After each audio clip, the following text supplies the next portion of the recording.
नमस्कार प्यारे बच्चों, एक बार फिर से TNI के मंच पर आप लोगों का जोरदार स्वागत है। तो आज की जो वीडियो है उसमें बेटा नेट में जो कहानी की यूनिट है, अर्थात आपका जो नेट का एग्ज़ाम है जो जून 2024 में होगा, उसमें 7वीं जो यूनिट है वो कहानी से संबंधित है, जिसमें कुल मिलाकर 21 कहानियों को शामिल किया गया है। उसमें बेटा सबसे पहली जो कहानी है चंद्रदेव से मेरी बात, उस कहानी पर हम चर्चा करेंगे। चंद्रदेव से मेरी बात कहानी की रचनाकार राजेंद्र बाला घोष हैं, या आप बंग महिला कह सकते हैं। ये जो कहानी है 1904 में प्रकाशित हुई थी, सरस्वती पत्रिका में प्रकाशित हुई। ये कहानी पूछ लिया जाता है इस कहानी के रचनाकार कौन है, कब प्रकाशित हुई, तो बेटा बंग महिला इसकी रचनाकार हैं। 1904 में सरस्वती पत्रिका में प्रकाशित हुई। जब ये कहानी प्रकाशित हुई तो निबंध शैली में, अर्थात निबंध के रूप में प्रकाशित हुई थी। ये पत्रात्मक शैली में लिखी गई कहानी है। चंद्रदेव के पास वो पत्र लिखती है बंग महिला। और प्यारे बच्चों, भाऊदेव ने इसको भारत की पहली कहानी माना है। प्यारे बच्चों, वो बंग महिला चंद्रदेव से पत्र लिखती है। वो पत्र किस विषय में लिखती है कि उस समय अपना देश अंग्रेजों का गुलाम था, तो अंग्रेजों की जो औपनिवेशवाद था, अंग्रेजों की जो नीतियां थी, उनसे जनता त्रास थी, परेशान थी। उस पर चर्चा डाली है और बेटे प्रकाश डाला है, चर्चा की है। दूसरा, अब अंग्रेजों पर भी व्यंग किया है और अपने यहाँ के देशी जो पढ़े लिखे जो लोग हैं उनको कठपुतली बताया है कि वो भी अंग्रेजों की कठपुतली बन गए हैं। तो चंद्रदेव भी गोरे हैं और अंग्रेज भी गोरे हैं, तो गोरे से गोरे की शिकायत कर रही है बंग महिला। तो बेटे इस कहानी के जो महत्वपूर्ण बिंदु है उन पर चर्चा करेंगे, क्योंकि यहाँ से पेपर में अक्सर क्वेश्चन देखने को मिलता है। तो बेटे देखिएगा मुख्य पॉइंट इसके, जैसा कि हम बता चुके हैं। ये जो कहानी है चंद्रदेव से मेरी बात, बंग महिला या राजेंद्र बाला घोष एक ही है बेटा। बंग महिला उपनाम है, राजेंद्र बाला घोष इनका नाम है बेटे। प्रकाशन सरस्वती पत्रिका में 1904 में निबंध के रूप में हुआ। पत्रात्मक शैली में लिखी गई ये कहानी है। भाऊदेव पांडे इस हिंदी की पहली राजनीतिक कहानी मानते हैं। अब बात आती है उपनिवेशवाद की। अगर हम बात करते हैं तो हम अंग्रेजों के गुलाम थे, उपनिवेशवाद के शिकार। भारत में तत्कालीन आर्थिक, राजनीतिक, सामाजिक समस्याओं का वर्णन इस कहानी में किया गया है। इस कहानी में जो चंद्रदेव है, अर्थात जो चंद्रमा है, चंद्रदेव को एक पत्र लिखती है रचनाकार, और पत्र में तत्कालीन जो भारत है जो गुलामी की बेड़ियों में बंधा हुआ था उसका वर्णन करते हुए वहां की जो दशा थी, सामाजिक, आर्थिक, जो राजनीतिक दशा थी, उस पर चर्चा करती है, व्यंग कर रही है। तत्कालीन जो भारत की व्यवस्था और परिवेश है, भारत की जो तत्कालीन व्यवस्था है और परिवेश है, उस पर व्यंग किया है, कटाक्ष किया है यहाँ पर रचनाकार ने। बहुत बेहतरीन कहानी है बेटे। अगला पॉइंट है, अगला पॉइंट कह रहा है कि जो कहानी है इसमें अंग्रेजी सरकार की न्याय व्यवस्था पर व्यंग किया है। अंग्रेजी सरकार थी, अंग्रेजी शासन था, उसकी जो न्याय व्यवस्था थी, अर्थात वो गोरों के पक्ष में न्याय देती थी। जब भी कभी जैसे न्याय की बात आती तो न्याय हमेशा अपने लोगों के पक्ष में देती थी और रंग भेद की नीति अपनाती थी। रंग भेद एवं पक्षपात पूर्ण चित्रण जो करते थे, वो रंग भेद और पक्षपात लेते थे, उसका वर्णन इस कहानी में किया गया है। भारत की दीनहीन व्यवस्था को देख लेने का आग्रह चंद्रदेव से कि हे चंद्रदेव, आज आपका जो भारत है, आप चंद्रवंशी के नाम से भारतवासी जाने जाते हैं और रघुवंशी के नाम से भी, अर्थात यदुवंशी और रघुवंशी, सूर्यवंशी। और तो आज आप वहां से देखिएगा आकाश से कि आपके जो वंशज हैं, आपके जो भारतवासी हैं, उनकी दीनहीन दशा, कितने परेशान है वो, या आग्रह किया गया है। एक बार आप उनको, उनकी दशा को जरूर देखें। प्रकृति से जो छेड़छाड़ की गई है, प्रकृति से छेड़छाड़ पर व्यंग किया गया है कि जो प्रकृति ने हमें जो स्रोत दिए हैं उनसे इंसान छेड़छाड़ करता, खासकर अंग्रेज, क्योंकि वो कच्चा माल लेते थे बेटा यहाँ से। आपके देवराज सुरेंद्र भी कहेंगे कि हमारी अमरावती तो इसके आगे मेरी फीकी है। प्रकृति से छेड़छाड़ करके कलकत्ता नगरी को इतना सुंदर बनाया है कि देवराज इंद्र भी कहेंगे कि हमारी जो अमरावती जो नगरी है वो भी इसके आगे फीकी है। अर्थात कलकत्ता विश्वविद्यालय के विद्वानों पर व्यंग किया गया, जो पढ़े लिखे विद्वान हैं कलकत्ता विश्वविद्यालय के, उन पर भी व्यंग किया गया है इस कहानी में।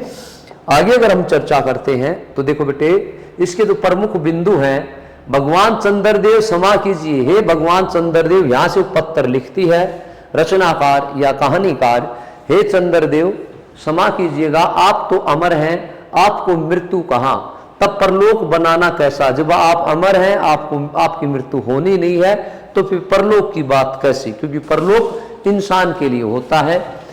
ओहो, देवता की भी अपनी जाति, देवता कैसे अपनी जाति के पक्षपाती हैं, क्योंकि चंद्र को देव बताया है कि चंद्र अंग्रेजों की तरह देवता भी पक्षपाती है। व्यंग देखेगा, देखो ना चंद्रदेव को अमृत देकर उन्होंने अमर कर दिया, एक तो आपको अमृत देके अमर कर दिया, दूसरा तब यदि मनुष्य होकर हमारे अंग्रेज अपने जाति वालों का पक्षपात करे तो क्या आश्चर्य की बात है। जब देवता पक्षपात करते हैं, गोरे को अमृत देके और गोरा अमर कर दिया, तो अंग्रेज अगर पक्षपात करते हैं तो उसमें आश्चर्य नहीं होना चाहिए।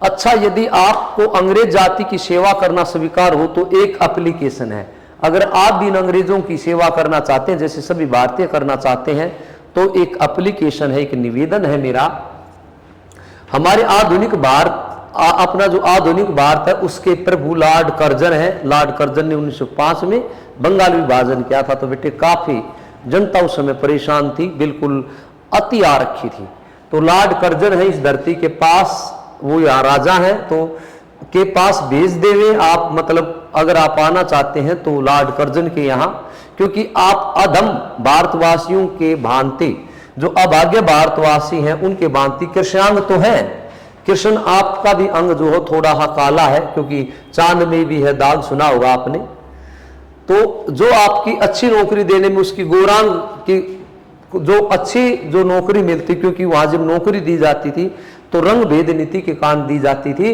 तो उसकी गोरांग जाति कुपित हो उठेगी अगर आपको नौकरी दी जाएगी तो, क्योंकि आप में भी दाग है।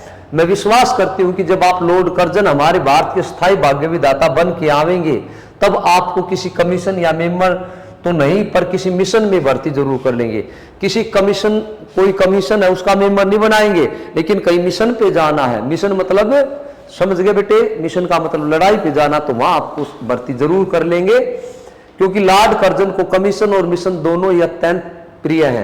एक तो कमीशन का गठन करते हैं वो प्रिय है, और एक मिशन बार बार पे टास्क या मिशन लेके आते, दोनों प्रिय हैं। मैं अनुमान करती हूं कि आपके नेत्रों की ज्योति भी कुछ अवश्य ही मंद पड़ गई होगी, आपके नेत्रों की, अर्थात आप अच्छे से देख नहीं पाते, भारतीयों की कैसी दुर्दशा है, हो सकता आपकी आंखें कमजोर पड़ गई हैं। इस कारण हमारे दीनहीन क्षीण प्रभ भारत की उतनी दूर से भली भांति, इसलिए आप इतनी दूर हैं, हमारे भारत देश की जो दशा है उसको आप अच्छे से नहीं देख पाते, शायद ये आपकी आंखों की कमजोरी के कारण है, आपको लोगों का दुख कष्ट दिखाई नहीं देता, वो आपको बार बार आपसे आह्वान कर रहे हैं हमारे बारे में सोचो, हमारा भी ख्याल करो, तो आप नहीं देखते उस बातों को। जिस व्योम वासिनी विद्युत देवी को स्पर्श करने तक किसी की व्यक्ति का साहस नहीं होता था, यहाँ व्योम आकाश वासिन, जिस तरह से आकाश, व्योम का मतलब आकाश होता बेटा, जिस तरह से आकाश में विद्युत का या बिजली का निवास होता, उसी तरह से धरती पर बिजली का रूप नारी को माना गया है कि किसी की हिम्मत नहीं होती थी उस विद्युत को छूने की। आज उस नारी का देखिएगा, वही आज प्राय घर में आश्रिता नारी है, दूसरे घर के जाके प्राय घर में आश्रिता नारी बन गई है, दबाव में पड़ी है कि वह छू तक नहीं कर सकती।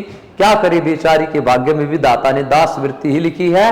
ये स्त्रियों की दशा के बारे में यहाँ पर बेटा बंग महिला जी कह रही है उस समय की। आज तो स्त्रियां चांद पे हैं।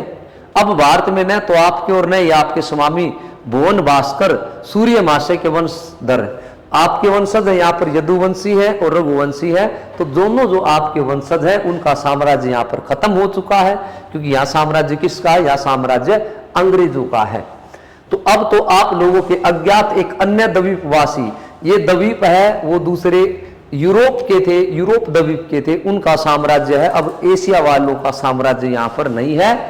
गोरा अंग है, गोरे अंग के महाप्रभु यहाँ पर काबिज है, उनका सुविशाल भारतवर्ष पर राज्य वैभव भोग रहे हैं वो। अब तक मैंने जिन बातों का वर्णन किया आपसे स्थूल रूप में किया है। स्थूल का मतलब सीधा, मतलब बड़ा बड़ा मोटा मोटा बताया है, सूक्ष्म नहीं हुई, स्थूल रूप में किया है। वह सब इन्हीं विद्या विराट गौरांग प्रभुओं की कृपा कटाक्ष का परिणाम है। यो तो यहाँ प्रतिवर्ष पदवी दान के समय कितने राज्य विहीन राजाओं का होता है, कितने राज्य विहीन जो राजा है उनको पदवी दी जाती है। आप अपना राज छोड़ दीजिएगा, आपको ये पदवी देते, इतनी पेंशन देते हैं। वे काठ की पुतलों की भांति वे कठपुतली बन गए अंग्रेजों की, इनके सामने बेबस होकर वो नाच रहे हैं। तो ये व्यंग किया है देशी राजाओं पर। और बेटा वे देशी राजा जो भारत की बैकबोन होते थे, रीढ़ की हड्डी होते थे, वो आज अंग्रेजों के सामने बेबस हो गए हैं, कठपुतली हो गए हैं। हाँ भाई, हरिपदो भावक त्रोले काम पावनी सुरसुरी के भी खोटे दिन आ गए हैं। कि भी जो हरि है, हरि से उत्पन्न जो सुरसुरी है, स्थान स्थान पर बंधन है। अर्थात यहां पर गंगा नदी के बारे में बताया गया है कि गंगा नदी जो अपनी सीमाओं को तोड़कर बहती थी, जहां से उसका दिल करता था, आज उसको भी बांध दिया गया, उस पर भी बंधन है, जगह जगह बांध बना दिए गए, उसके ऊपर पुल बना दिए गए हैं। तो गंगा नदी की भी यहाँ पर दशा दर्शाई गई है। मोटे मोटे वृद्धाकार खंभ गाड़ दिए गए उसमें, उसके वक्षस्थल जो है, उसके हृदय में, उसकी छाती में भी जो है खंभे गाड़ दिए गए हैं, पुल बना दिए गए हैं। कलकत्ता आदि को देखकर आप देवराज सुरेंद्र भी कहेंगे कि हमारी अमरावती तो इसके आगे फीकी। अर्थात इतना सुंदर इंडियन गार्डन बना दिया, इतना सुंदर कलकत्ता बना दिया। क्या भाई, प्रकृति से छेड़छाड़ पर व्यंग है।